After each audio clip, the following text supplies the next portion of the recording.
Baik, Bismillahirrahmanirrahim. Assalamualaikum warahmatullahi wabarakatuh. Salam sejahtera untuk kita semua. Semoga kita sehat selalu dan pandemi ini segera berlalu. Kali ini kita kedatangan narasumber yang dari lumayan jauh ya, dari Denpasar, dari Bali.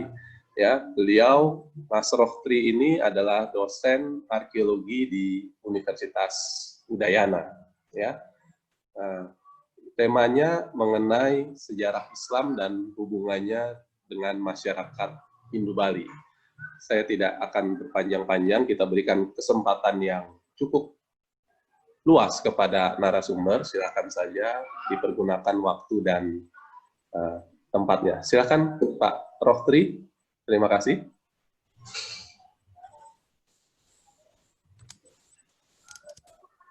Ya, terima kasih Mas Ali Akbar. Ini juga tempat saya agak redup ini lampunya, mohon maaf. Jadi hitam semua saya. Ya, Assalamualaikum warahmatullahi wabarakatuh. Alhamdulillahirabbil alamin wassalatu wassalamu ala asrofil anbiya'i wa mursalin. Asyhadu alla ilaha illallah wa asyhadu anna Muhammadar Rasulullah. Amma ba'du. Terima kasih kesempatannya kepada Mas ini Ali Akbar yang memberi saya forum ini. Jadi senang sekali saya hari ini bisa hadir di sini. Ya. Jadi perkenalkan, nama saya Rohtri Agung Bawono. Tadi udah diperkenalkan oleh Mas Ali Akbar. Jadi saya sehari-hari bekerja di program studi arkeologi Fakultas Ilmu Budaya Universitas Udayana. Ya, itu jadi saya pura-puranya selaku dosen gitu. Jadi pada hari ini saya ingin sekali berbincang. Jadi ini sebenarnya cuma sharing aja terkait dengan sejarah Islam dan hubungannya dengan masyarakat Hindu Bali. Jadi kenapa saya ingin sekali berbicara terkait dengan sejarah Islam dan hubungannya dengan masyarakat Hindu Bali. Jadi ada dua alasan. Yang pertama adalah ada kekaburan terkait dengan sejarah Islam yang ada di Bali dan ini sangat jarang sekali para ahli meneliti atau mencari informasi terkait dengan sejarah Islam yang ada di Bali maupun masyarakatnya. Yang kedua adalah kekhawatiran generasi sekarang, jadi kepada generasi sekarang, bahwa adanya politik praktis pada masyarakat Bali yang sekarang itu ternyata menjadikan dampak yang tidak baik, dalam artian bahwa hubungan antara masyarakat Islam dengan masyarakat Hindu Bali itu seolah-olah ada gap, ya, dan itu sebenarnya tercipta karena ranah politik, sehingga pada ranah sosial budaya itu juga sangat berpengaruh. Sehingga dua alasan itulah saya ingin sekali berbagi pengalaman, berbagi informasi terkait dengan bagaimana sebenarnya sejarah Islam dan hubungannya dengan masyarakat Hindu Bali. Di sini saya juga bagian dari Forum Pemerhati Sejarah Islam atau FPSI. Ya, jadi forum ini sebenarnya didirikan baru tahun kemarin sebagai bagian dari kegelisahan kami sebenarnya. Kenapa kami mendirikan ini? Karena perhatian terkait dengan sejarah Islam, khususnya yang ada di Bali, ini sangat sedikit. Sehingga kami berusaha bersama kawan-kawan yang lain lintas bidang, bukan hanya dari sisi arkeologi dan histori, tetapi lintas bidang, semua bidang masuk dalam forum ini. Tujuannya adalah kita ingin menunjukkan bahwa ada pengaruh yang positif terhadap masyarakat Bali terkait dengan keberadaan Islam di Bali ini. Izinkan saya menyampaikan paparan saya. Jadi kalau kita berbicara terkait dengan sejarah Islam di Nusantara, ini masih banyak silang pendapat sebenarnya. Kapan sebenarnya awal Islam itu masuk di Nusantara? Ya, penelitian banyak merujuk kepada Samudra Pasai sebagai kerajaan paling tua, tetapi jauh sebelum itu juga ada tutur atau lisan terkait dengan kerajaan-kerajaan Islam yang lebih tua dibanding dengan Samudra Pasai. Demikian juga ada temuan-temuan terkait dengan koin yang memang dari wilayah Timur Tengah yang ditemukan di Nusantara kita pada masa-masa abad 8 dan 9. Nah, ini juga menjadi sebenarnya perdebatan panjang sebenarnya. Kapan sebenarnya sejarah Islam yang ada di Nusantara ini ada. Demikian juga di setiap daerah atau setiap tempat itu memiliki sejarah yang berbeda-beda terkait dengan awal kedatangan Islam. Sebagai contoh, saya di sini melihat Pulau Jawa dalam satu kesatuan Pulau Jawa. Apakah Kerajaan Demak itu sebagai bagian dari Islam awal, sejarah Islam awal? Ternyata tidak. Dalam bentuk kerajaan mungkin iya, gitu. Tetapi kita melihat bukti yang lain menunjukkan bahwa ada komunitas Islam di ibu kota Majapahit. Itu bukti artefaknya ada di Troloyo dan kita bisa menyaksikan sampai sekarang. Demikian juga catatan-catatan Mahuan. Ya, jadi ketika dia berkunjung ke ibu kota Majapahit gitu, bahwa ada komunitas Islam Cina yang memang tinggal di dalam kota Majapahit. Demikian juga periode-periode yang lebih tua dibanding dengan Majapahit. Kita mengambil contoh, walaupun ini masih menjadi perdebatan juga, makam Fatimah binti Maimun, gitu. Jadi apakah itu memang benar nisan atau memang itu bagian dari jangkar perahu atau jangkar kapal, itu kan yang menjadi perdebatan. Sehingga dalam hal ini, saya juga kembali bertanya sebenarnya. Kalau saya tadi mengambil contoh Pulau Jawa sebagai sebuah kesatuan, saya mengambil Bali sebagai bagian dari satu kesatuan juga. Kalau dalam bahasa Bali kuna disebut sebagai Bali Dwipa Mandala. Jadi Mandala terkait dengan Bali sebagai satu kesatuan wilayah. Dari mana mendapatkan pengaruhnya? Ini yang juga menjadi pertanyaan terkait dengan sejarah Islam di Bali. Ya, pada bagian pertama saya ingin menyampaikan terkait dengan sejarah migrasi dan interaksi antara Islam dengan masyarakat Bali. Masyarakat Bali di sini saya lebih mengarah kepada Hindu Bali. Jadi kapankah Bali bersentuhan dengan Islam? Ini sebuah pertanyaan yang memang kita terkadang susah untuk menjawab. Ya, apakah pada awal kenabian Nabi Muhammad ini belum ada bukti yang jelas. Tetapi apakah tidak ada bukti? Maksudnya seperti itu. Nah, ini kan menjadi perdebatan. Kalau kita melihat di Sumatera ditemukan koin kan gitu. Terus kemudian dalam catatan-catatan naskah-naskah lama juga disebutkan bahwa kekhalifahan pernah berkunjung ke Nusantara gitu. Jadi ini yang susah untuk dijawab, tetapi kita harus mencari gitu. Ya, ini ada saya memberi nama yaitu bayang-bayang informasi. Jadi ini sekedar informasi saja bahwa sebenarnya Bali itu sudah bersentuhan dengan dunia luar, ya. Khususnya adalah wilayah Bali Utara. Jadi kalau kita lihat ada situs Jula, Sembiran, Pacung, Pangkong Paruk, Gilimanuk, Tanjung Pasir, banyak sekali situs-situs yang ada di wilayah utara itu pada awal Masehi itu menunjukkan adanya sebuah komunitas. Ya, dan dari bukti-bukti arkeologis ada sisa-sisa, ya, sisa-sisa terkait dengan peninggalan, dan ini asalnya yang menarik adalah dari India, Cina, bahkan Timur Tengah gitu. Kalau kita lihat sebagai contoh gerabah Arikamedu, ya, gerabah Arikamedu ditemukan di Sembiran dan Jula. Itu sekitar 100 sebelum Masehi sampai dengan 200 Masehi itu sudah ditemukan gerabah Arikamedu yang roulette style, dan itu sebagai bagian adopsi dari Roman style yang ada di India.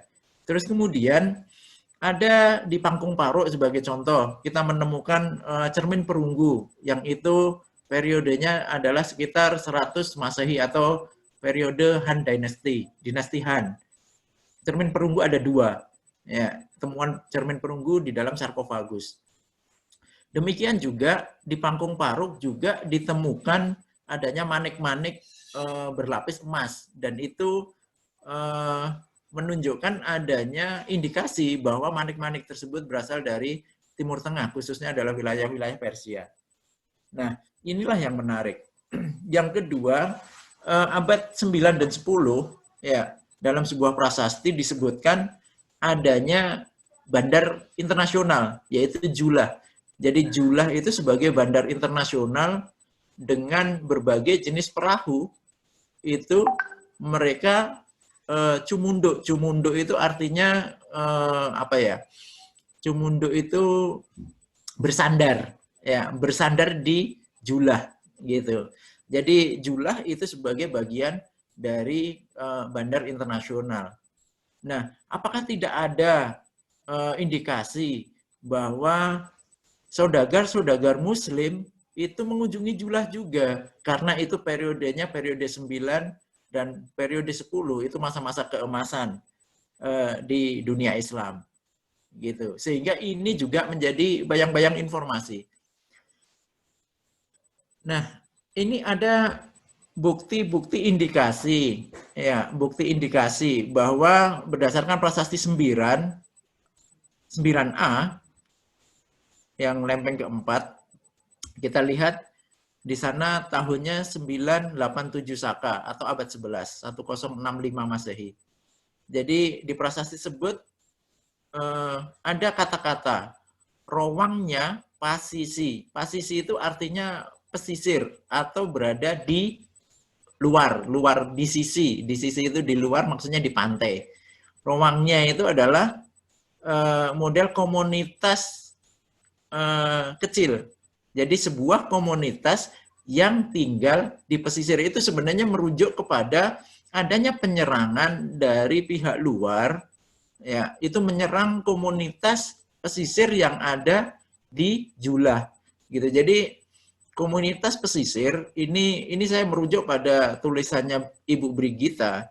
Jadi Ibu Brigita mengindikasikan bahwa yang tinggal di wilayah pesisir, ya, wilayah pesisir periode-periode itu kemungkinan ada komunitas-komunitas Islam gitu. Beliau menunjuk kepada komunitas yang sering tinggal di wilayah pesisir gitu. Kenapa? Karena mereka sebagai saudagar gitu. Kita lihat tadi bahwa Sembiran dan Julah itu adalah desa yang bersebelahan gitu.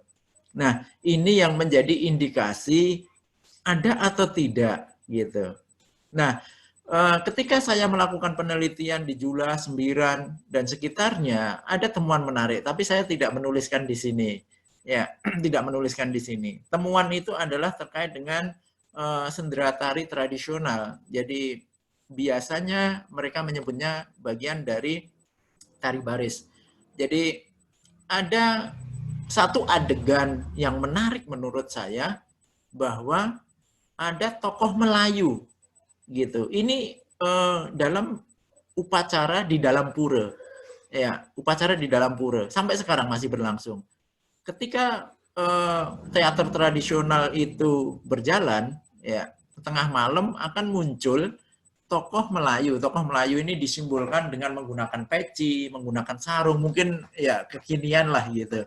Karena tokoh Melayunya mungkin menganggap itu sebagai orang Muslim, ya, yang dulunya ketika saya melakukan wawancara, saya tanyakan kenapa ada tokoh orang Melayu gitu, bahwa orang Melayu kedudukannya mereka telah berjasa dalam masyarakat Julah terkait dengan pengobatan.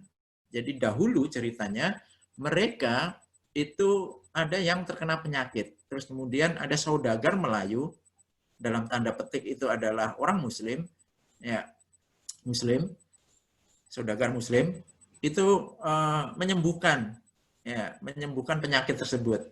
Gitu. Sehingga saudagar tersebut selain dihormati sebagai seorang saudagar yang kaya, dia juga dianggap sebagai tabib, gitu. Sehingga dalam sendera tari tradisional itu sampai sekarang masih ada adegan orang Melayu, dan itu tidak bisa dihapus dari teater tradisional itu. Demikian. Berikutnya adalah periode Bali bersentuhan dengan Islam. Jadi ini periode yang sangat sudah pasti, ya, karena buktinya ada, sehingga saya sangat yakin Islam datang dan masyarakat atau komunitasnya ada pada saat ini. Jadi periode awal ini adalah pada masa Raja Dalem Ketut Ngalesir. Jadi ini tinggal di Gel-Gel. Ya, jadi ini periodenya adalah ketika periode Majapahit. Jadi Bali ini sebagai wilayah vasal atau wilayah bawahan dari Majapahit. Dalem Ketut Ngalesir ini ketika pertemuan agung, ya mereka berkunjung ke Majapahit, ibu kota Majapahit. Nah, ketika kembali Majapahit, ya Raja Majapahit itu memberikan 40 pengawal, ya 40 pengawal, dan semuanya laki-laki. Nah, yang menarik dalam tutur masyarakat mereka, ya masyarakat Gel-Gel, 40 orang ini adalah Muslim, gitu. Sehingga kita lihat kampung Gel-Gel yang sekarang berada di samping Puri, ya Puri, itu sudah menjadi komunitas masyarakat tersendiri yang asalnya dari 40 pengawal dari kerajaan Majapahit ini tadi. Nah, mereka akhirnya tidak kembali ke Majapahit ketika sudah sampai di Bali, dan oleh raja diberikan tanah sehingga mereka tinggal di situ, dan mereka mengawini perempuan-perempuan Bali, ya sehingga mereka beranak pinak di wilayah Gel-Gel ini, sehingga sekarang membentuk Kampung Islam Gel-Gel secara terpisah, ya secara administrasinya Kampung Islam penyebutannya.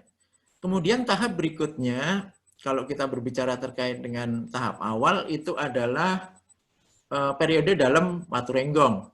Nah, pada periode ini ada di Babat Dalem. Jadi menceritakan terkait dengan utusan Mekah, ya, yang datang ke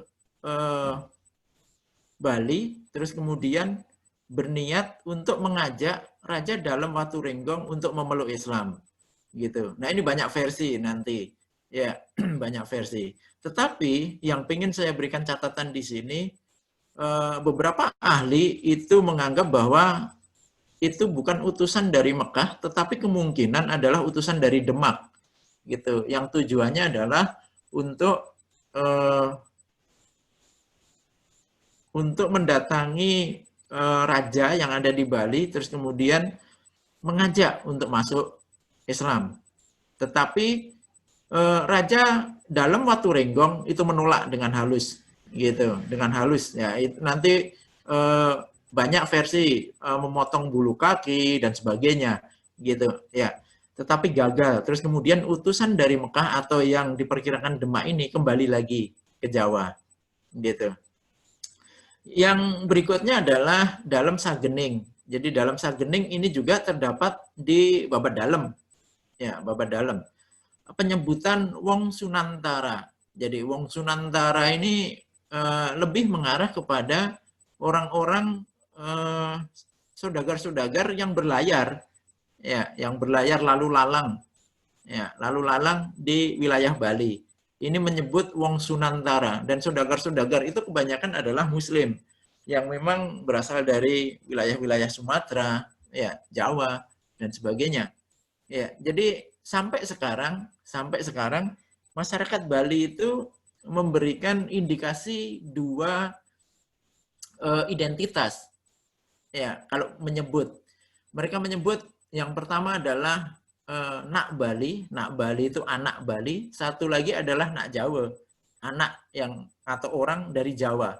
Walaupun contohnya dari Papua, dari Kalimantan, itu menyebutnya Nak Jawa gitu. Hampir sama, bahwa Nak Jawa ya dalam pengertian ini hampir sama dengan Wong Sunantara. Jadi komunitas atau individu-individu yang mereka bukan berasal dari Bali.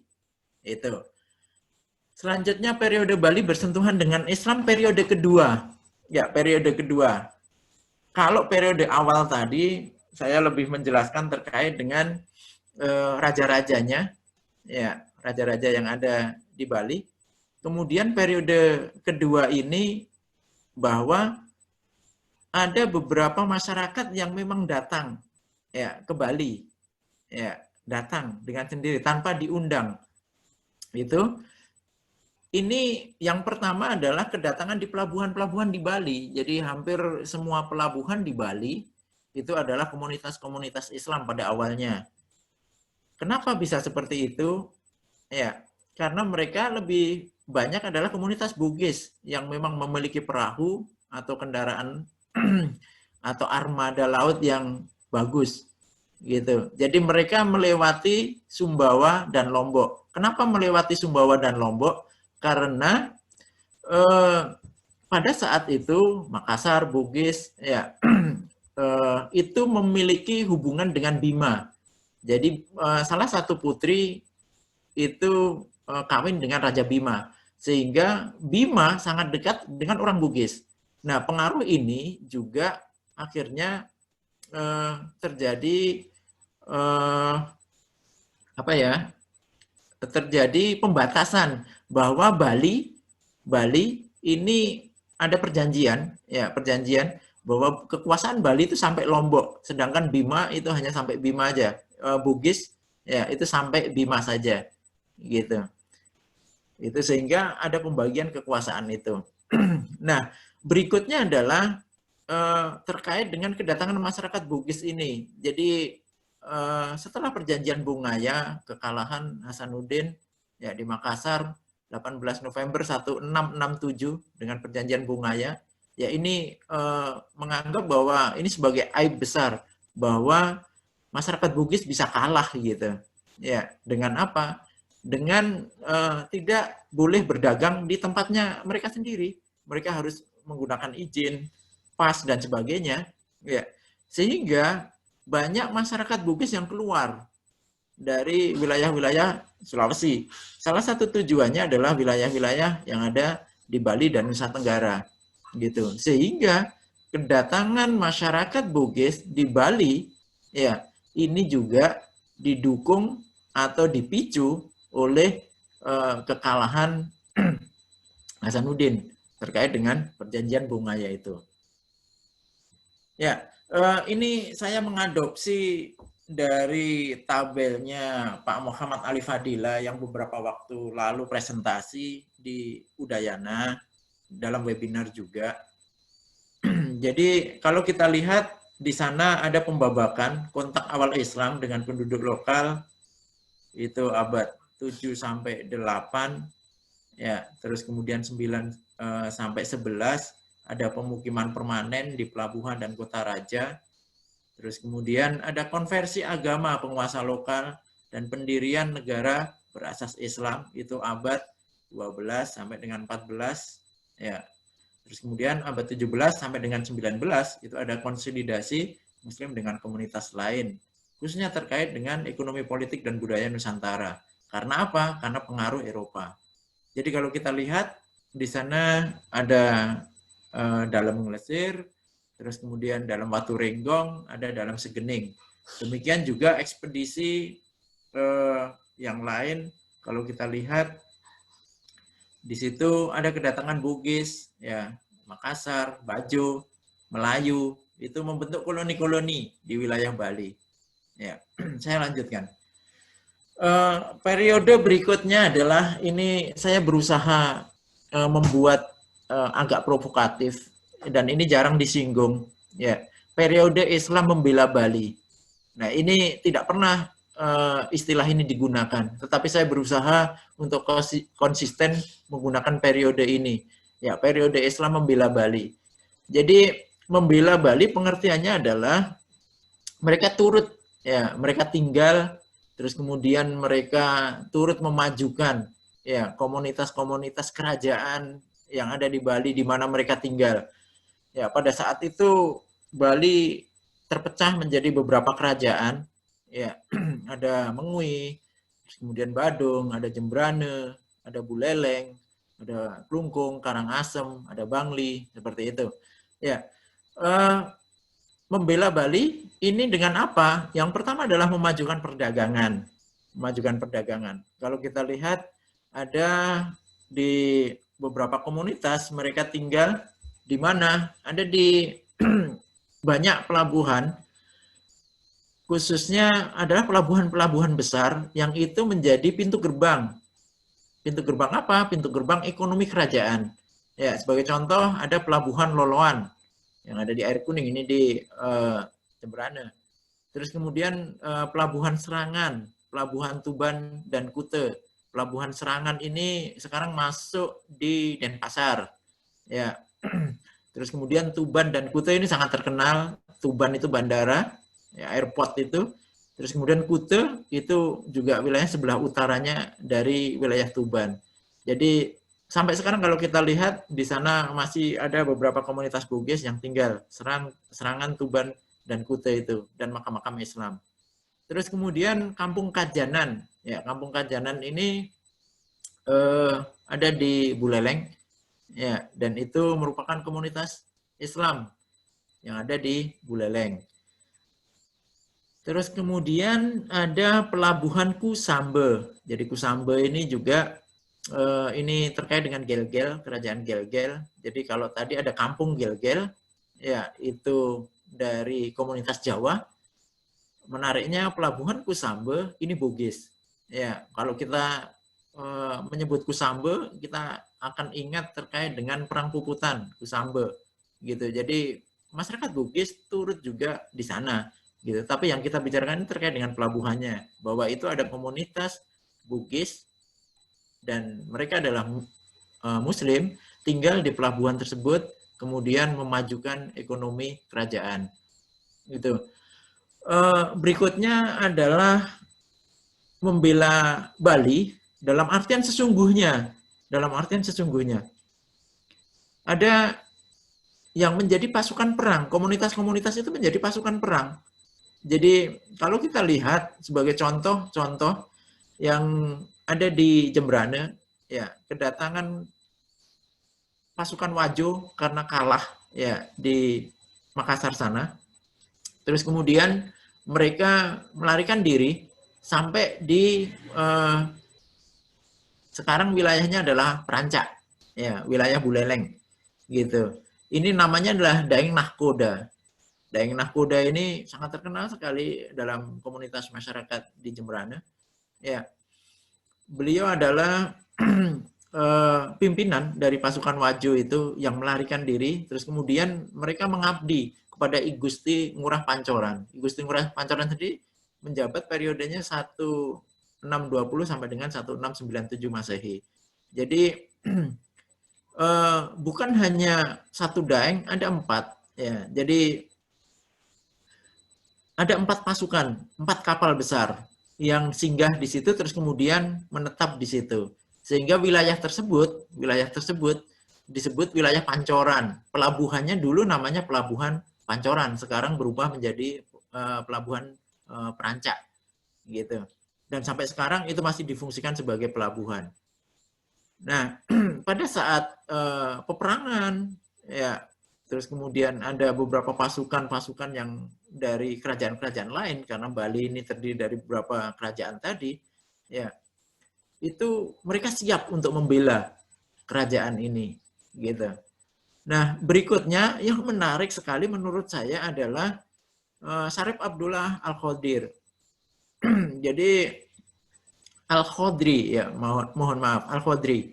Jadi ini adik Sultan Pontianak. Jadi ketika Pontianak kalah dengan Belanda 1799 Masehi, ya adiknya ini melarikan diri, ya karena Sultan Pontianak itu kalah. Terus kemudian sampailah di Bali. Nah ini bertemu dengan komunitas-komunitas Bugis, ya akhirnya mereka menetap di sana. Dan ini menarik, akhirnya mempengaruhi komunitas yang ada di sana. Kalau kita lihat ada wilayah namanya Melayu, ya Melayu pengertiannya Melayu, gitu. Jadi wilayah di negara atau Jembrane itu ada satu kecamatan, ya Melayu. Jadi Melayu ini artinya adalah Melayu dan mereka menggunakan logat bahasa yang hampir mirip dengan bahasa Melayu sampai sekarang, gitu. Intonasi juga sama, ya. Terus kemudian bahasa-bahasa yang digunakan juga sama, gitu. Ini juga ketika terjadi peperangan dengan Belanda, Syarif Abdullah Al-Khodri itu juga membela Jembrane, gitu. Hampir sama, bahwa beliau adalah pasukan perang yang tangguh, itu. Berikutnya ada Kampung Bugis Serangan. Tadi Serangan, Pelabuhan Serangan sudah saya sebutkan sebagai tempat untuk memajukan perekonomian. Ya. Kampung Bugis Serangan dan Kampung Jawa. Jadi Kampung Jawa ini sebenarnya Madura, bukan Jawa. Komunitasnya masyarakat Madura pada awalnya.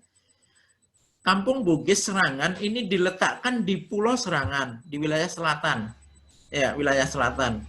Untuk membentengi wilayah dari serangan laut. Kenapa? Karena Bugis, ya mereka memiliki armada laut yang bagus, ya mereka sangat mahir, ya dan mereka bisa berperang di laut, gitu. Terus kemudian itu ada di selatan, di sebelah utara Puri itu Kampung Jawa itu adalah komunitas Madura, dan itu tinggal di sana, menetap itu sebagai pintu gerbang dari sisi utara, sehingga sebelum masuk Puri mereka harus melewati Kampung Jawa itu dulu, begitu. Terus kemudian ini wilayah yang lain, ini saya mengambil contoh itu adalah Karangasem, ya Karangasem. Karangasem itu banyak sekali kampung. Ada Kampung Kecicang, ada Sindu, Sidemen, Saren Jawa, dan banyak lagi. Jadi ini memang sengaja komunitas ini sengaja didatangkan dari Lombok ketika Karangasem, Klungkung menguasai Lombok, kemudian dilanjutkan oleh Karangasem.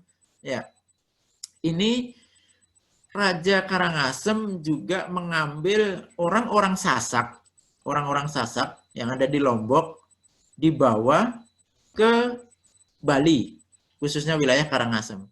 Dan mereka ditempatkan di wilayah luar Puri, ya, luar Puri, membentuk kampung-kampung yang sebenarnya kampung-kampung itu bentuknya melingkar. Jadi Puri ada di tengah, di dalam, terus kemudian ada sub pertama, sub kedua, dan sub ketiga. Kampungnya seperti itu. Sehingga ada tiga lapis terkait dengan kampung-kampung Muslim, Muslim Sasak, untuk melindungi Puri dan Raja dari serangan musuh. Ya. Dan sampai sekarang kampung-kampung itu berkembang. Ya, berkembang menjadi kampung Islam. Jadi untuk membedakan sebenarnya antara komunitas Hindu Bali dengan komunitas Muslim di Bali itu sangat mudah sekarang.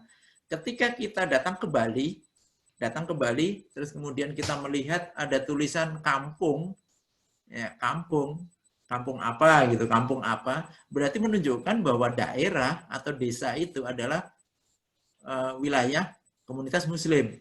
Ya, seluruh Bali.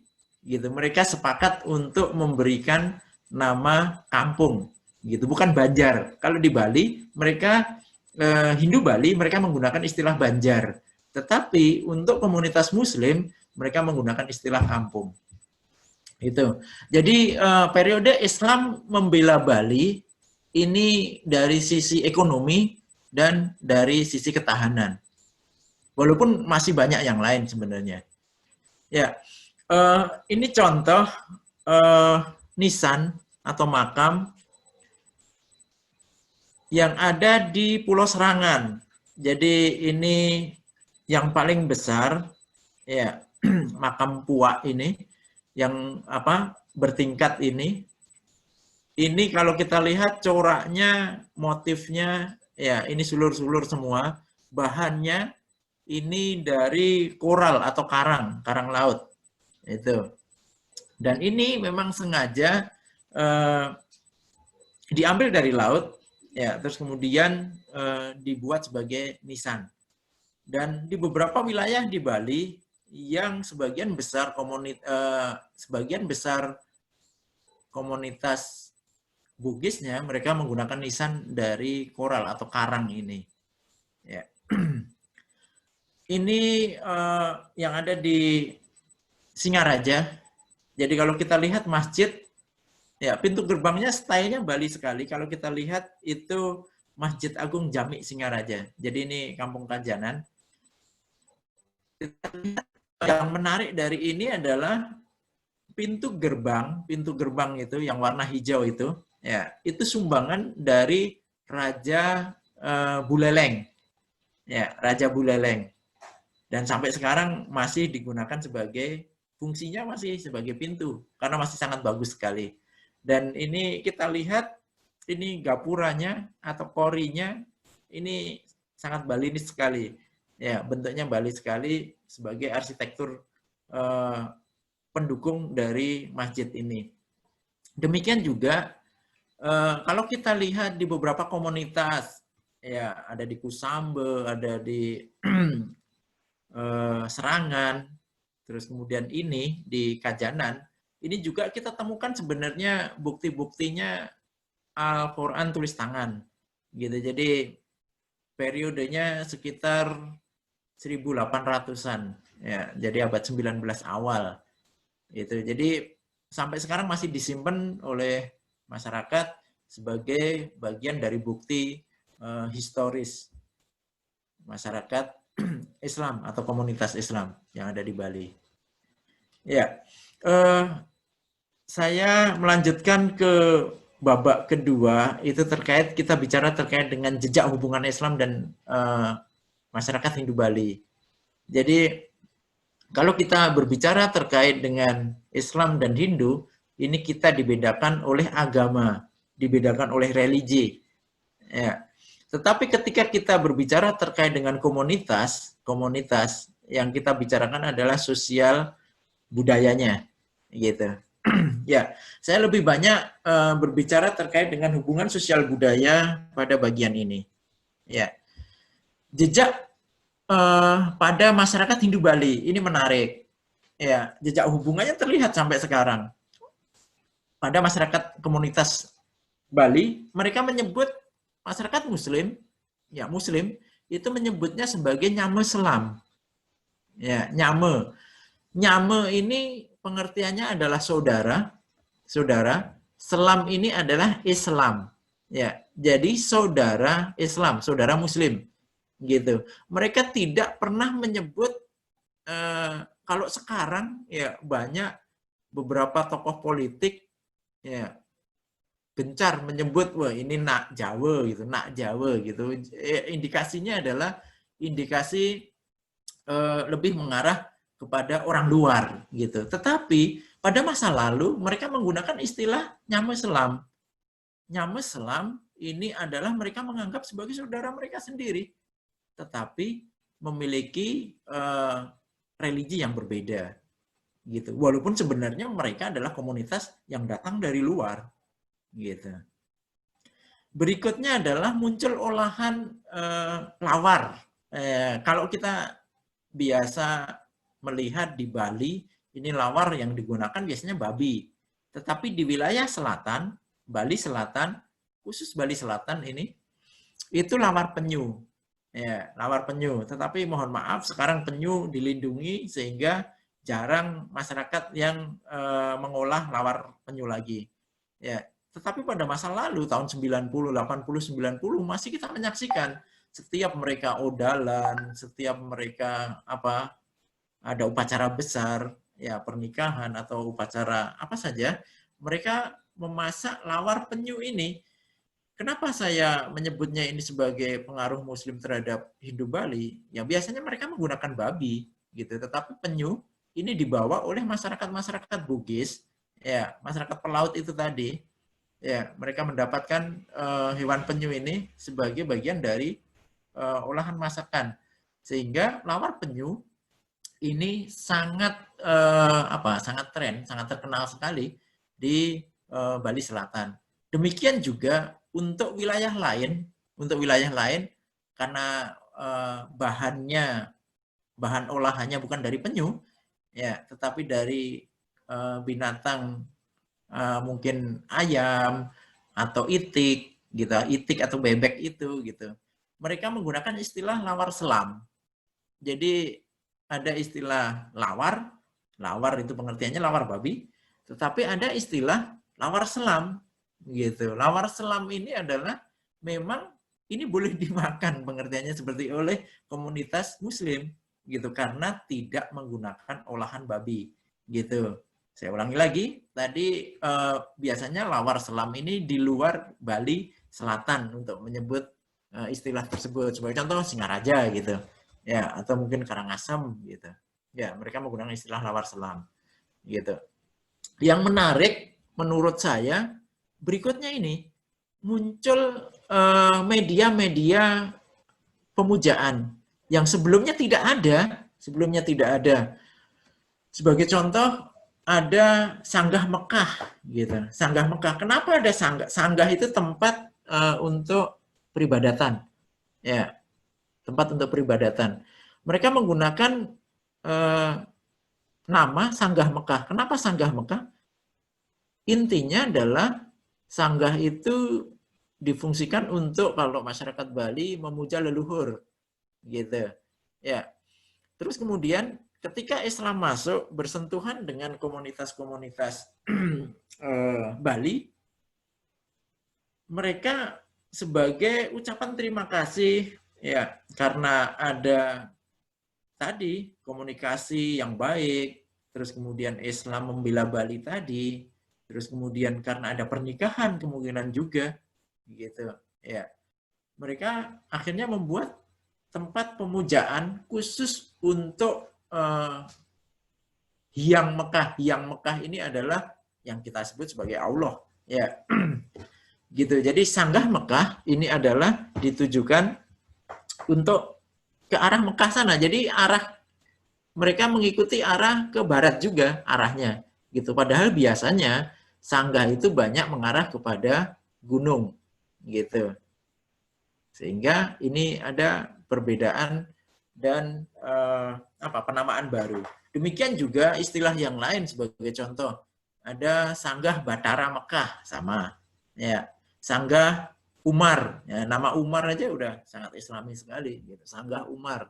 Terus kemudian ada Sanggah Melayu. Gitu. Sanggah Melayu pengertiannya adalah orang-orang Melayu itu tadi. Ya. Ini di banyak tempat ini, di Denpasar ada, di Jembrana, di Buleleng gitu ada. Kemudian muncul yang lain lagi adalah Pura Langgar. Ini menarik juga, ya, Pura Langgar. Pura Langgar, kenapa? Ya, bentuknya seperti pura, tetapi sebenarnya mereka mengatakan bahwa itulah tempat ibadah komunitas Muslim. Memang sengaja dibuat untuk ucapan terima kasih. Ya, ucapan terima kasih ini ada di Bangli.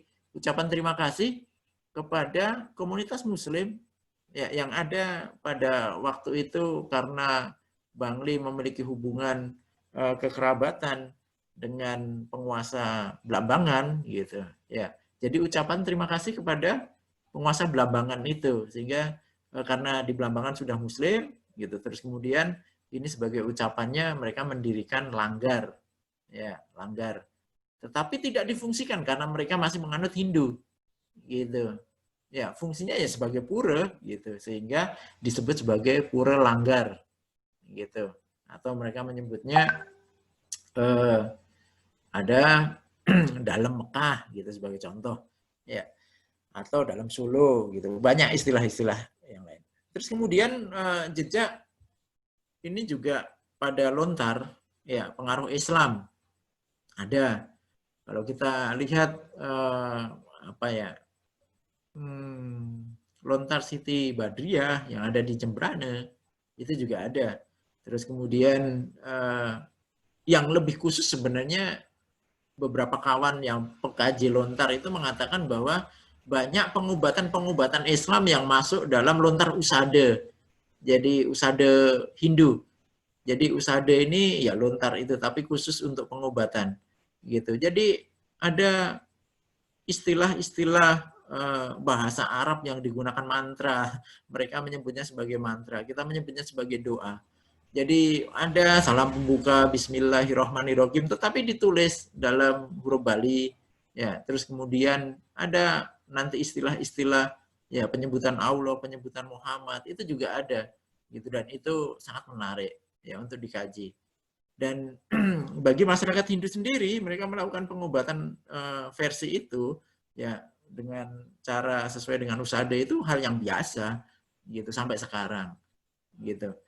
Ada toponimi yang lain, ya jejak pada masyarakat Hindu, Labuhan Said. Jadi ini ada di wilayah Jimbaran, selatannya Jimbaran, ya selatannya Jimbaran.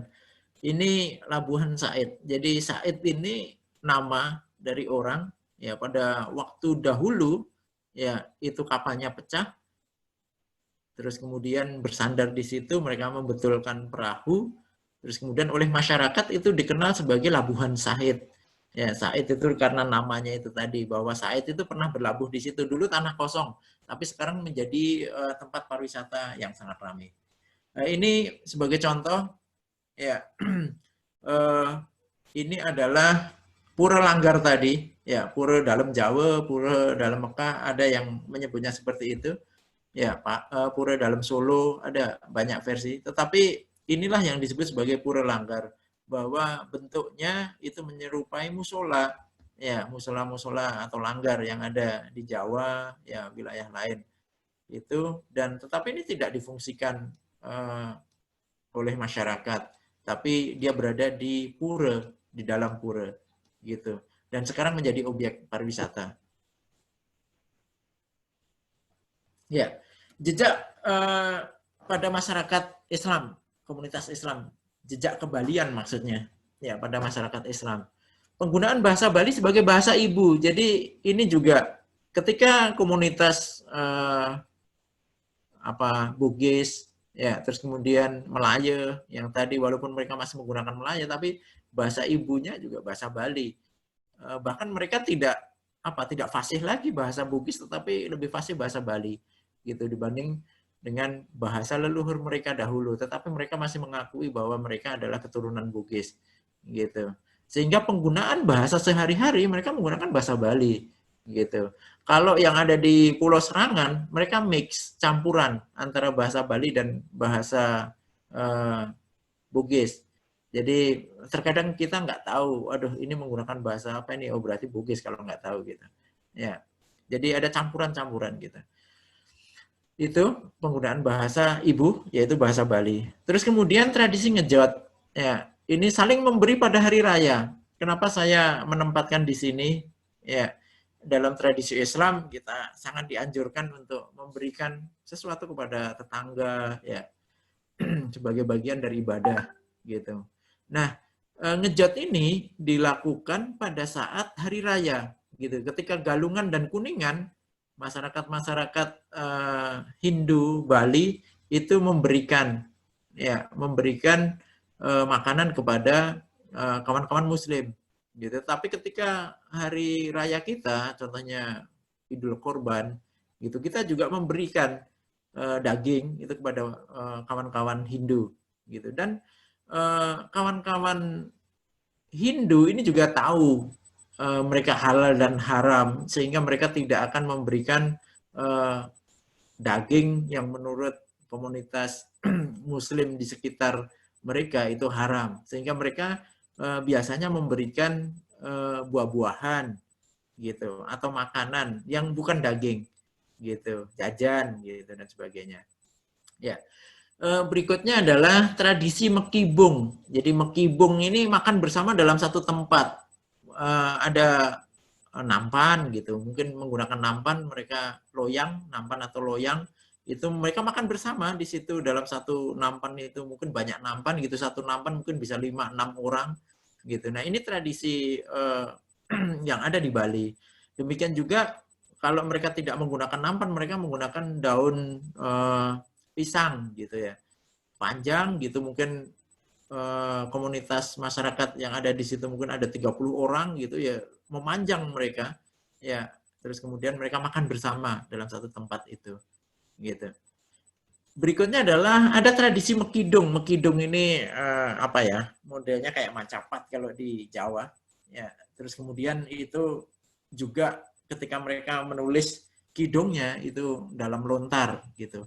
Nah, komunitas-komunitas Islam yang ada di Karangasem, ya Jembrane gitu, terutama Karangasem lah, karena sampai sekarang masih ada tokohnya, ya itu mereka terkadang sengaja raja Karangasem dari Puri mengundang, ya mengundang ke istana, ke Puri untuk mekidung, gitu. Padahal itu adalah kawan dari Muslim, gitu. Kidungnya bisa kidung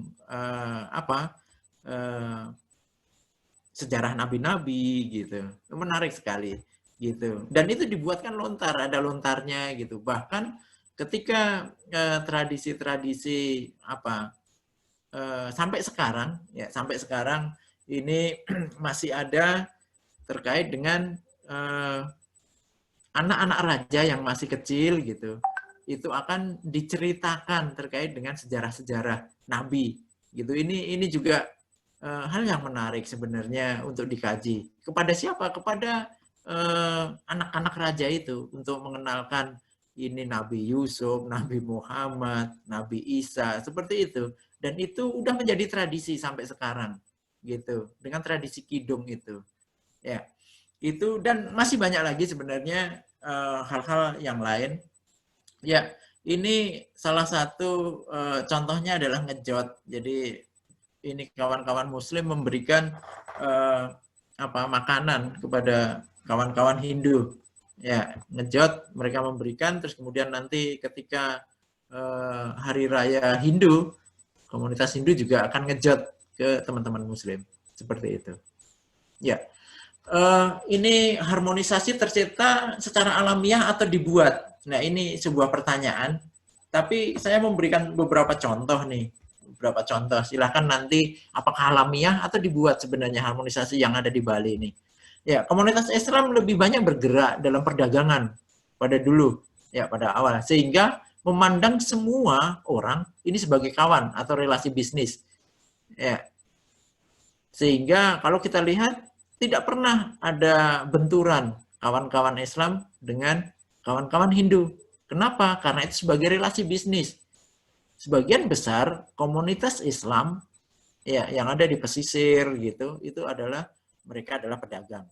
Tetapi ketika nanti migrasi berikutnya dari pesisir naik ke atas ke pegunungan, mereka akhirnya menjadi petani. Seperti itu. Yang kedua, contoh yang lain adalah pemberian tanah-tanah raja kepada komunitas Muslim.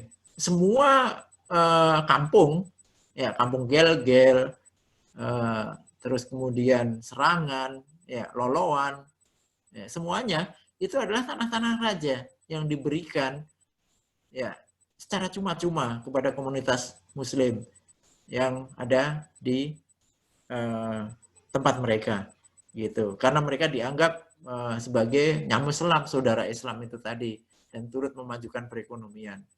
Itu ada toponimi, kepaon, ya kepaon. Ya. Paon sendiri artinya adalah dapur, ya dapur. Jadi kepaon ini adalah komunitas Muslim yang ada di Denpasar. Ya, ini biasanya ketika raja melakukan upacara besar, ya, memerintahkan masyarakat Kepaon untuk membuat masakan, ya, memasak masakan yang memang khusus untuk Muslim, gitu. Sehingga di dapur istana itu ada dua juru masak besar, komunitas juru masak besar. Satu adalah masakan Hindu dan satu adalah masakan Muslim. Kenapa? Karena raja ini sangat menghormati komunitas-komunitas Muslim yang datang sebagai tamu mereka, gitu. Sehingga ketika tamu itu adalah dari komunitas Muslim, akan dihidangkan makanan-makanan Muslim yang sebenarnya diolah oleh kawan-kawan dari Kepaon ini tadi, gitu. Sehingga raja sangat paham terkait dengan apa yang harus disajikan kepada tamunya, gitu. Kasus yang lain adalah makam Siti Khotijah. Siti Khotijah ini sebenarnya adalah keluarga Puri yang ada di Denpasar, terus kemudian menikah dengan raja di Madura. Ya, ketika Siti Khotijah ini balik, ya, balik ke Puri di Bali, terus kemudian dia sholat tahajud. Nah, oleh salah satu pengawal atau keluarga istana dianggap sedang ngeleyak. Ngeleyak itu melakukan aktivitas ilmu hitam karena berpakaian putih-putih seperti itu. Ya, ketika itu dibunuh, ya, ditusuk terus kemudian meninggal. Ya, sebelum meninggal Siti Khotijah menyampaikan bahwa ketika nanti baunya harum, ya, baunya harum berarti saya tidak salah, gitu. Ketika baunya busuk saya yang salah, gitu. Ternyata baunya harum, gitu. Sehingga dianggap Siti Khotijah tidak bersalah dan dia memohon maaf kepada raja. Raja sangat menyesal sekali. Kemudian Siti Khotijah mau dimakamkan di Madura karena diminta oleh suaminya. Tetapi oleh raja tidak boleh, kemudian dimakamkan di Setre yang ada di Badung. Setre itu kuburan, ada di Badung, gitu. Sampai sekarang makam Siti Khotijah ini ada di Setre Badung, di makam Hindu, gitu ya, di kuburan Hindu. Yang sebelah utaranya itu tempat ngaben semua, tetapi mohon maaf selatan itu tempat ngaben semua, ini terletak di sebelah utara jalan, gitu, makam Siti Khotijah.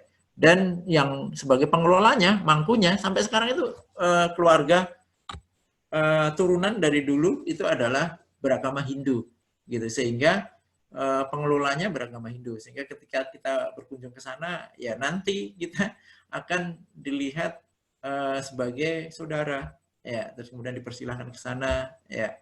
Dan ini menarik, sangat menarik sekali. Nah, pertanyaan saya tadi, apakah harmonisasi ini tercipta secara alamiah atau dibuat? Nah, ini silahkan menjawab sendiri, saya tidak akan menjawab di sini. Sebagai simpulan saya, bahwa masyarakat Muslim yang ada di Bali ini memiliki hubungan yang baik, ya, dengan Hindu Bali sejak kehadiran awalnya, gitu, seperti yang saya jelaskan tadi. Kemudian Muslim saling membantu, ya, terus kemudian menunjukkan sifat amanah, ya, kepada raja, kepada komunitas Hindu yang lain. Dan sebenarnya banyak contoh kasus sifat-sifat amanah itu yang memang tidak saya sampaikan di sini karena keterbatasan waktu. Ya, tetap menjaga harmonisasi di antara dua kelompok hingga saat ini. Ya, tetapi saya khawatir ke depannya karena ada politik praktis, ya, yang ini menyebabkan adanya gesekan, ya, antara komunitas Muslim dan komunitas Hindu Bali, gitu. Sehingga harapan saya bahwa ke depannya generasi berikutnya mereka generasi-generasi ke depan, ya, itu paham sebenarnya komunitas Bali, komunitas Muslim Bali, ya, dengan komunitas Hindu Bali ini mereka sejak awal memang sama-sama lah kita membela Bali ini secara bersama-sama. Ya, mungkin dari saya itu Mas Ali Akbar. Ya, mohon maaf jika ada kesalahan dan waktunya, ya, yang lama. Terima kasih.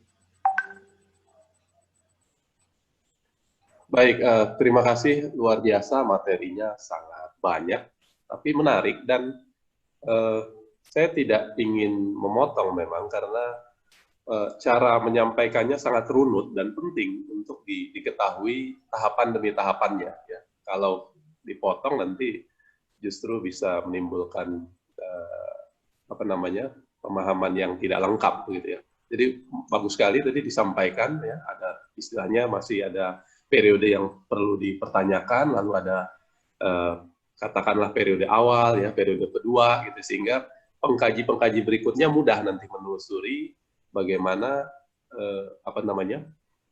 di tahun berapa ini berarti periode yang mana gitu ya, sampai akhirnya terus sampai di periode yang modern ya, dan juga ada kemungkinan kalau pengetahuan ini tidak sampai ke generasi saat ini, itu bisa bisa menimbulkan pemahaman yang keliru begitu ya. Jadi memang harus lengkap melihat materi ini secara dari awal sampai akhir. Nah, ada cukup banyak pertanyaan disampaikan melalui teks ya, melalui chat. Mungkin Mas Rohtri juga bisa membacanya begitu ya. Saya baca yang terakhir dulu nih, karena yang terakhir ini belum sempat saya foto ya. Dari sepertinya Bapak ini ya, LD Khairul Akbar. Ya, terkait Islam di Bali, apakah berkembang karena dibawa oleh orang Jawa atau orang Bugis? Jadi ini pertanyaan-pertanyaan ada yang sambil Mas Rohtri menyampaikan materi tadi ya. Jadi kalau ada yang sudah dijawab mungkin tidak perlu dijawab lagi gitu ya. Bisa karena mungkin sudah mendengar langsung jawabannya tadi. Di Bali dikenal dengan Wali Pitu. Apakah itu bagian dari Wali Songo? Bagaimana kedudukan pelabuhan Serangan pada masa Islam berkembang di Bali? Wah, banyak nih ya. Bagaimana hubungan antara kampung Muslim yang di Kampung Bugis Suwung, Serangan, Kepaon, dan Tuban? Ya, lalu sebelumnya ada pertanyaan dari Pak Purmansyah, Bapak ya, Jaya Aryadi dari Palembang. Bagaimana sikap dan tindakan tokoh masyarakat Bali dalam melestarikan peninggalan bersejarah umat Islam di Bali?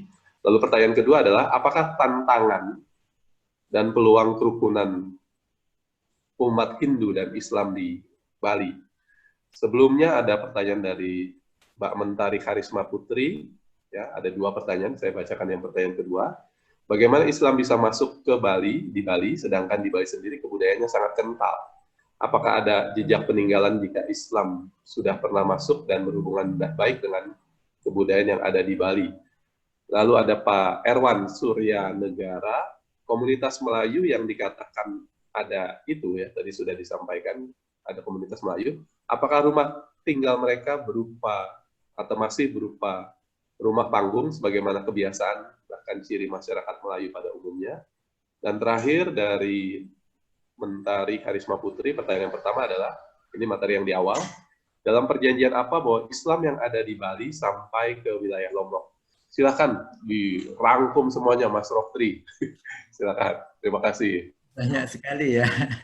Ya, saya berusaha untuk menjawab bukan satu persatu, tetapi mungkin barengan semuanya. Ya, jadi yang pertama adalah komunitas Islam yang ada di Bali ini berasal dari berbagai suku. Ya, jadi yang pertama tadi sudah saya sampaikan ada Bugis. Ya, Bugis itu kehadiran mereka itu ketika periode-periode kekalahan Bugis, terutama perjanjian Bungaya, dan itu sebagian besar berada di wilayah pesisir. Terus kemudian yang lain adalah dari Jawa. Ya, Jawa ini malah yang lebih tua lagi seperti saya sampaikan tadi ketika Ketut Ngelesir, ya mereka datang ke Majapahit, terus kemudian pulang, kemudian mendirikan kampung Gel-Gel. Ada yang dari Sasak, ya Sasak Lombok ini. Jadi komunitas ini juga turut membangun Bali juga, terutama terkait dengan pertahanan. Ini khususnya Sasak ini berada di Karangasem, melindungi Puri, desa-desa adatnya itu. Gitu. Demikian juga selain itu ada Madura. Ya, Madura ini biasanya adalah di pesisir utara Bali. Gitu. Pesisir utara Bali itu komunitas Madura karena sangat dekat sekali. Madura di atas itu atau di sebelah utara itu lebih banyak komunitas Madura itu berbelanjanya sampai sekarang itu ke wilayah Bali Utara dibanding dengan ke Surabaya gitu. Dan sampai sekarang pelabuhan Sangsit itu masih sangat sekali banyak sekali komunitas Madura yang datang secara periodik untuk berbelanja. Nah, itu terkait dengan komunitas. Yang lain lagi, kalau kita berbicara terkait dengan bagaimana kedudukan pelabuhan itu, ya. Jadi pelabuhan-pelabuhan ini sangat penting semuanya. Kalau yang saudara LD ini mahasiswa saya, Mas LD ini, Mas. Jadi ini pelabuhan yang ada di Bali ini sangat penting dan sebagian besar itu adalah komunitas-komunitas atau kampung-kampung Muslim, khususnya adalah masyarakat Bugis, gitu. Hampir semua pelabuhan yang ada di Bali, gitu, ada komunitas Bugisnya. Dan ini sebagai bagian sumber ekonomi kerajaan, gitu. Bahkan kalau kita lihat nanti di Puri atau kerajaan ada urusan khusus untuk perdagangan, khusus untuk mengurusi masyarakat Bugis ini, gitu, untuk menarik pajaknya, gitu. Ya, itu. Berikutnya, kalau kita berbicara terkait dengan masyarakat Melayu, gitu. Tadi saya sampaikan tadi, sebenarnya Melayunya ini adalah Melayu Pontianak sebenarnya, gitu. Tetapi kalau kita lihat sampai sekarang komunitas yang ada di Loloan, di Jembrane itu rumahnya masih panggung, masih terlihat sampai sekarang. Jadi rumah kayu, terus kemudian panggung. Dan sekarang ada alih fungsi, bagian bawahnya itu sudah difungsikan sebagai kamar sehingga ditembok. Kalau dulu mungkin tiang-tiang aja, ya tiang-tiang aja dan itu sebagai kolong rumah, tetapi sekarang diberikan tembok, terus kemudian itu bagian dari kamar sekarang. Ya, sehingga ada perubahan fungsi di bagian bawahnya itu. Nah, yang lain lagi kalau kita berbicara terkait dengan Lombok tadi ada perjanjian, ini sebenarnya perjanjian antara yang komunitas Muslim dan Bali tadi, ya ini sebenarnya perjanjian kekuasaan wilayah sebenarnya, ya bahwa Lombok itu dikuasai oleh Bali karena memang sudah diserang pada saat itu, terus kemudian menjadi bagian wilayah dari Bali. Terus kemudian, nah Sumbawa ini sendiri adalah pengaruhnya adalah Sumbawa ini pengertiannya Bima, ya, yang paling besar itu kerajaan Bima itu memiliki hubungan dengan Bugis Makassar, gitu. Sehingga traktat Lombok. Jadi itu membuat delineasi kekuasaan bahwa Makassar wilayahnya sampai dengan Sumbawa, sedangkan Bali itu kekuasaannya sampai dengan Lombok, seperti itu. Ya, itu. Pertanyaan berikutnya, kalau berbicara terkait dengan Wali Pitu, nah ini agak berat saya Mas menjawabnya. Apa bedanya dengan Wali Songo? Wali Songo keberadaannya secara historis itu ada, ya makam-makam tua, periodenya adalah periode Demak, walaupun itu berbeda zaman. Wali Songo itu tahunnya berbeda gitu, ya. Tetapi Wali Pitu ini baru saja, ya. Jadi ada komodifikasi perubahan, ya terkait dengan fungsi makam yang dulunya sebenarnya makam-makam biasa, terus kemudian ini dianggap sebagai makam penting, gitu, dari penyebar Islam, ya, terus kemudian dikembangkan menjadi tujuan wisata, ya, wisata religi. Nah, ini salah satunya ya makam Siti Khotijah itu tadi. Ya, padahal itu sebenarnya baru. Pengertiannya baru itu dibangunnya baru-baru, dulu juga sebenarnya cuma makam biasa. Gitu, karena ada komodifikasi terkait dengan makam difungsikan sebagai wisata religi itu, sehingga ada penyebutan untuk memberikan nama yang agak wah gitu, kemudian mereka menyebutnya sebagai Wali Pitu. Ya, kita lihat wali kan harusnya pemimpin, ya harus laki-laki lah gitu. Ini ada Siti Khotijah perempuan, ya itu mohon maaf. Jadi Di sini menurut saya mungkin secara arkeologis dan historis itu mohon diabaikan karena itu terkait dengan metahistoris. Ya, datanya banyak yang agak sedikit kabur lah terkait dengan Wali Pitu itu berbeda dengan Wali Songo. Ya, itu. Bagaimana sebenarnya hubungan antara komunitas Muslim satu wilayah khususnya Bugis yang ada di Suwung, Serangan dan Kepaon dan Tuban. Ini satu komunitas yang sama. Dulu Suwung itu sebagai yang paling tua di antara yang lain. Ya, Suwung itu sungainya Sungai Suwung sehingga mereka memang masuk ke wilayah sungai itu. Terus kemudian Serangan itu juga mereka masih bersaudara di antara itu. Ya, Kepaon juga mereka juga Bugis dan Tuban juga. Tetapi perkembangan periodenya yang berbeda. Itu. Sebenarnya mereka masih berhubungan. Ada komunitas yang sama. Itu ada lagi nggak ya? Ini saya boleh tanya nggak ini terkait dengan ini jawab ini Ya, Taki silakan. ya terkait Itu dengan masih toponimi Bali dalam ya, Jawa tiga. kuno Banten kaitannya apa gitu. Saya tadi tidak menjelaskan sih sebenarnya terkait dengan Banten ya. Biasanya ada Banten itu penyebutan raja terakhir Ratna Surabumi Banten ya. Itu sebagai raja terakhir ketika sebelum diserang oleh Majapahit gitu. Jadi Banten itu sendiri banyak para ahli menginterpretasi sebagai Banten itu sebagai media upacara, sebagai wilayah, banyak hal gitu. Tapi toponimi Banten yang dimaksud ini saya apakah Banten di sana atau di sini ini yang saya tidak terlalu paham. Ya. Itu terus kemudian saya bisa melanjutkan pertanyaan yang ditulis oleh kawan-kawan di sini, Mas Ali Akbar. Ya, silakan. Ada dua lagi itu ya, kalau tidak salah. Iya, jadi ini Mbak Ana, ini kawan saya. Selamat malam Mbak Ana. Ini senior saya ini. Bagaimana persebaran dan berapa banyak koloni masyarakat beragama Islam pada masa lalu dan sekarang? Apakah persebaran peninggalan agama Islam lebih banyak di daerah pesisir atau di bagian tengah Bali? Saya sendiri belum mendata atau menjumlah. Jadi saya bersama forum. Jadi kawan-kawan forum ini niatnya adalah mendata semuanya, Mbak. Jadi komunitas-komunitas yang kalau kampung itu udah jelas gitu. Tetapi ada beberapa komunitas yang memang mereka ada di Banjar, tidak mengikuti atau tidak berdiri sendiri sebagai komunitas Muslim. Nah, ini juga akan kami data sebenarnya ke depannya. Karena tidak ada data yang valid atau kita belum pernah mendata terkait dengan itu. Berapa koloni masyarakat beragama Islam pada masa sekarang gitu. Kalau pada masa lalu, ya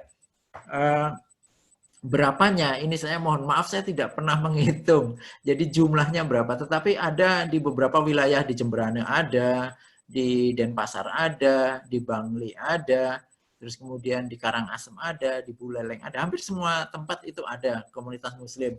Baik dulu fungsinya atau mereka sebagai pedagang atau mereka sebagai pasukan perang tadi seperti saya sampaikan tadi. Nah, pertanyaan berikutnya, apakah mohon maaf, apakah persebaran peninggalan arkeologi Islam lebih banyak di daerah pesisir atau di tengah Bali? Lebih banyak di wilayah pesisir. Jadi kenapa? Karena komunitas Bugis yang datang itu jumlahnya lebih banyak dibanding dengan komunitas yang lain. Dan mereka itu rata-rata berada di pelabuhan. Sehingga kalau kita lihat makam-makam Islam, gitu, makam Bugis, itu banyak kita temukan. Di Kute itu kalau Bapak dan Ibu yang hadir di sini pernah ke Jogger, gitu ya, Jogger, itu sangat terkenal sekali Kute. Sebelah utaranya pas Jogger itu adalah makam Bugis, makam Islam, ada agak tanah agak tinggi, terus kemudian diberi tembok gitu. Itu makam Islam, makam Bugis, yang memang mereka adalah komunitas awal yang ada di Kute tersebut, gitu. Ya, di bagian tengah, di bagian pedalaman itu adalah migrasi, ya migrasi dari wilayah pesisir di Antige, ya, terus kemudian di Kintamani, ya banyak tempat yang lain, gitu. Tetapi lebih banyak di wilayah pesisir. Saya lanjut pertanyaan berikutnya ya Mas Ali Akbar. Mohon izin Mas Roftri, Ya, mengingat waktu, kita coba berikan kesempatan dulu pada Bapak Ibu Saudara yang hadir di sini, mungkin satu orang bisa bertanya langsung. Silakan dibuka saja ininya, unmute-nya, silakan. Nanti Mas Roftri sambil siap-siap menjawab yang 3 pertanyaan yang ada di chat. Mas Hasanuddin kalau nggak salah ya, silakan. ya betul. Terima kasih Mas Abe atas kesempatannya. Assalamualaikum Mas Roktri. Waalaikumsalam. Ya, salam kenal. Saya Hasanuddin dari Balai Arkeologi Makassar. Iya. Ya, menarik sekali apa yang diutarakan oleh Mas Roktri ya mengenai sejarah Islam dan hubungannya dengan masyarakat Hindu di Bali. Memang pada awal-awal penyebaran Islam di Nusantara, saya kira ya, termasuk juga di Sulawesi Selatan, bahwa secara data naskah dikemukakan bahwa jauh sebelum abad 17 Islam sudah masuk di Sulawesi Selatan juga begitu, tetapi yang kemudian dijadikan sebagai data sejarah adalah ketika Islam melembaga dalam suatu kerajaan. Makanya Islam dijadikan acuan pada abad 17. Mungkin itu juga yang terjadi di daerah Bali gitu ya. Itu adalah catatan-catatan sejarah atau naskah dalam naskah kuno di Sulawesi Selatan. Tetapi sayang sekali aspek-aspek arkeologis untuk membuktikan tentang pemukim-pemukim Melayu di pesisir memang kurang didukung oleh bukti-bukti arkeologis. Nah, ada beberapa hal yang saya mau bukan bertanya sebenarnya, hanya untuk sekedar diskusi-diskusi saja. Yang pertama adalah, itu yang pertama tadi masalah awal kerajaan. Kemudian yang kedua adalah ketika periode Islam membela Bali. Tadi dikemukakan beberapa contoh-contoh pemukim, ya, pemukim-pemukim, kemudian ada komunitas-komunitas tertentu. Nah, mungkin ada baiknya kalau itu disertai dengan memberikan bukti-bukti historis bentuk yang bagaimana pembelaan orang-orang Islam ini terhadap Islam ini pada masyarakat Bali. Itu yang kedua. Kemudian yang ketiga, ketika berbicara tentang jejak pada masyarakat Hindu di Bali ataupun jejak pada masyarakat Islam, tadi saya lihat lebih banyak data tentang nama-nama media, misalnya ada Sangga, ya, ada misalnya naskah lontar gitu kan, kemudian ada toponimi dan lain sebagainya.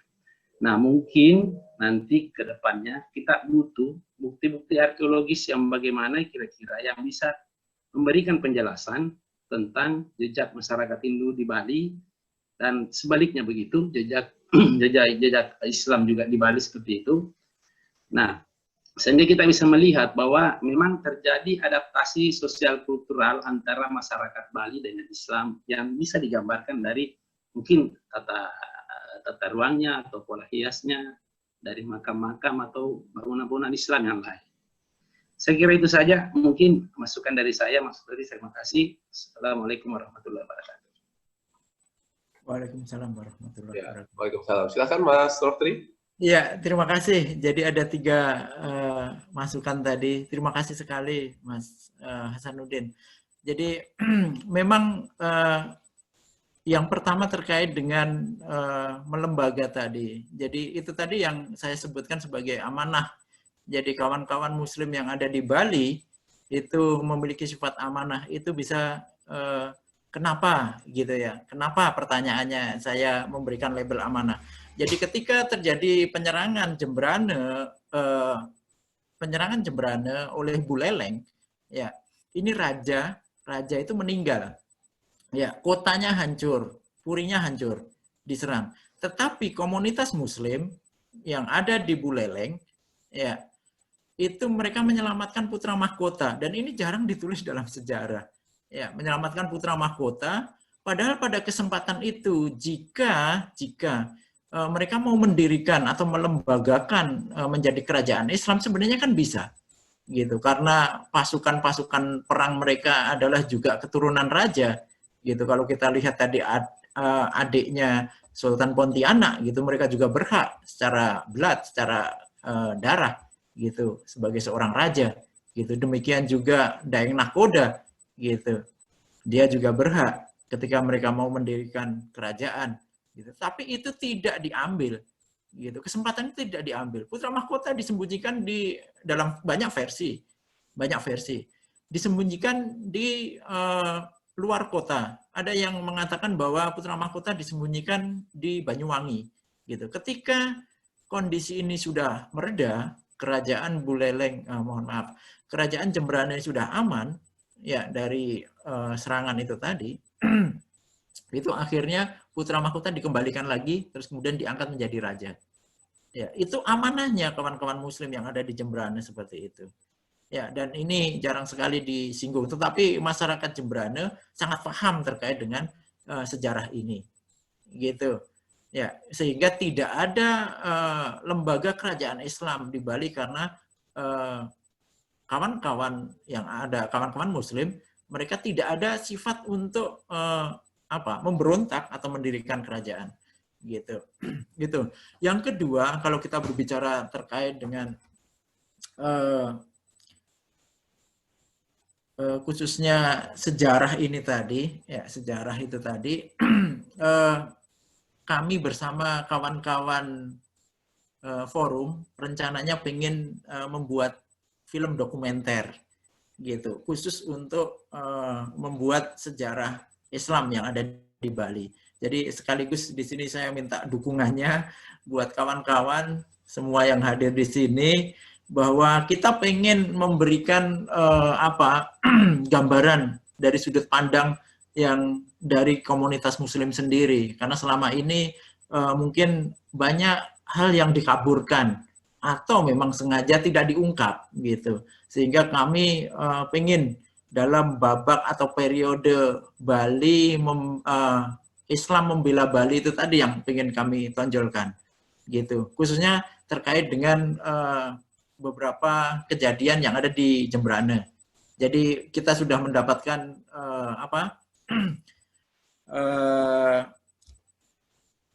narasumber yang sangat bagus, sudah menulis buku beliaunya terkait dengan Daeng Nakoda, terus kemudian juga sutradara sudah ada, penulis naskah sudah ada, dan insya Allah tanggal 4, tanggal 5 ini yang dari Jakarta datang ke sini. Ya sebenarnya program ini sudah dari tahun kemarin, tapi karena COVID ya balik lagi lah. Gitu, kita terhambat itu. Tapi kedepannya kita akan berusaha untuk itu. Ya, mungkin dari saya itu, Mas. Ya, baik. Mohon maaf Bapak Ibu sekalian, saudara-saudara sekalian, mengingat waktu. Tadi memang ada beberapa pertanyaan ya, terutama via teks yang belum dijawab, tetapi saya boleh menjawab ya, sebentar aja yang teks ini. Ya, ya ini mohon maaf kalau ada yang terlewat, jadi saya baca sekilas terkait dengan akulturasi bidang khususnya terkait dengan perkawinan, iya. Jadi baik itu yang ada di Puri, bukan hanya Pemenjutan Siti Khotijah itu, ya, tetapi juga di tempat lain, beberapa puri yang lain itu juga ada. Sehingga kita lihat nanti ada pada ngelahang gitu, istilah Balinya itu pada ngelahang. Jadi bapaknya Muslim, ibunya Bali. Pada ngelahang itu artinya sama-sama memiliki gitu. Jadi anaknya sebagai anak, dia sebagai memiliki Bali, dan dia Bali Hindu, dia juga memiliki leluhur yang Islam gitu. Jadi itu istilahnya kalau dalam perkawinan. Ya. Terus kemudian yang lain ini terkait dengan kidung atau lontar disampaikan dalam bahasa Bali atau bahasa Arab. Ya, tulisannya bahasa Bali, tetapi ketika dibaca ternyata Bismillahirrohmanirrohim gitu. Ya, jadi ketika terucap itu adalah bahasanya Arab. Ya, tetapi ditulis dalam bahasa Bali. Itu. Yang lain lagi, harmonisasi Islam dan Hindu pada saat ini tetap berlangsung, iya gitu. Bagaimana triknya? Nah, ini salah satunya adalah kita tetap menjaga silaturahim ya antar kawan Hindu, kawan Muslim gitu. Walaupun mungkin banyak seperti saya sampaikan tadi dalam ranah politik mereka mengambil politik praktis gitu, tetapi kita tetap berpikiran positif lah. Mari kita sama-sama menjaga persatuan gitu. Kita tidak pernah ya membuat konflik gitu. Intinya itu aja, bahwa masyarakat kita juga akan mensupport terkait dengan pariwisata sebagai contoh, kebudayaan Bali sebagai contoh, sebatas kita tidak melanggar akidah kita. Ya, mungkin dari saya itu, Mas. Terima kasih, Mas. Baik, terima kasih. Mohon maaf harus ditutup dulu karena waktunya sudah habis. Gitu ya. Tetapi apa namanya, untuk materi ya, untuk materi tadi ada beberapa pertanyaan dari Bapak Ibu sekalian ya. Materinya kalau dalam diskusi ini nanti akan direkam ya. Sekarang juga sedang direkam dan nanti akan ditampilkan di YouTube begitu ya, nanti dengan judul ini begitu ya. Sementara untuk materi misalnya berupa PowerPoint atau materi lainnya, silahkan langsung berhubungan dengan narasumber yang bersangkutan ya. Beliau bisa dijumpai di Facebook ya, silakan ya, karena memang salah satu tujuan dari diskusi ini memang membangun jejaring ya. Silakan langsung menghubungi dan mudah-mudahan materi yang sudah disampaikan hari ini dapat mencerahkan kita bersama, dan tentu saja pengetahuannya bukan hanya untuk masa lalu tetapi juga untuk masa kini dan juga masa depan. Baik, itu saja yang bisa saya sampaikan. Terima kasih Pak Roftri atas materi yang diberikan. Terima kasih Bapak Ibu sekalian sudah menyimak dengan sabar ya sejak awal, dan mohon maaf jika ada kesalahan. Terima kasih. Assalamualaikum warahmatullahi wabarakatuh. Waalaikumsalam warahmatullahi wabarakatuh. Waalaikumsalam Bapak, ayah, bapak-bapak. Mantap. sesi fotonya Pak Ali.